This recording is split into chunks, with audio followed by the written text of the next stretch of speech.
Dobrý den, když máme tréninky, když děláme semináře, lidi se nás často ptají, nebo mě se lidi často ptají, jestli jsem někdy v životě použil Krav Maga techniky.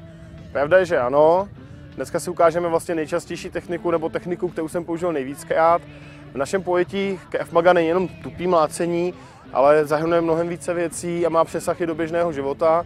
Téma, na které se dneska zaměříme, jsou pády. Jo? Prostě každý v životě někdy uklouzne, zakopne, spadne a je potřeba vědět, umět, jak to udělat správně, abyste si nezlomili ruku, vás, nebo prostě si nenatloukli víc, než je nezbytně nutný.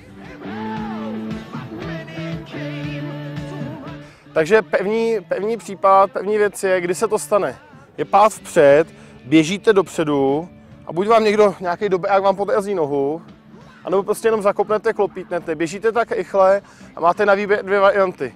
Buď tam spadnete a rozplácnete se, počítejte s tím, ale že pojedete, pokud tam bude asfalt nebo nějaký kamínky, tak budete celý sedřený, namlátíte si lokty. To je první varianta.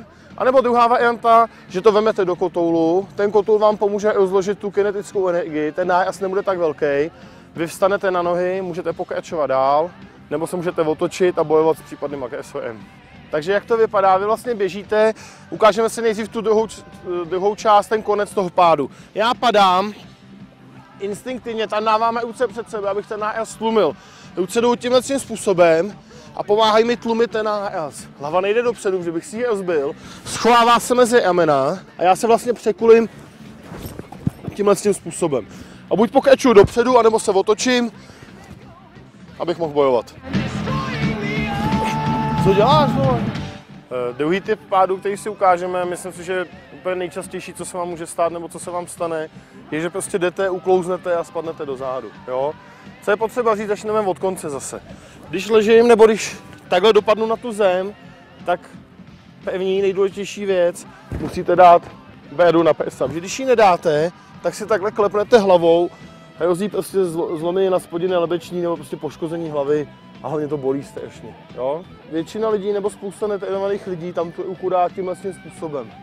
Jenže když vy takhle spadnete z vejšky na tvrdý podklad rukou, tak hrozí zlomeně na zápěstí, hrozí, že se to zlomí někde tady v lokti, anebo velice častá je zlomení na klíční kosti. Jo?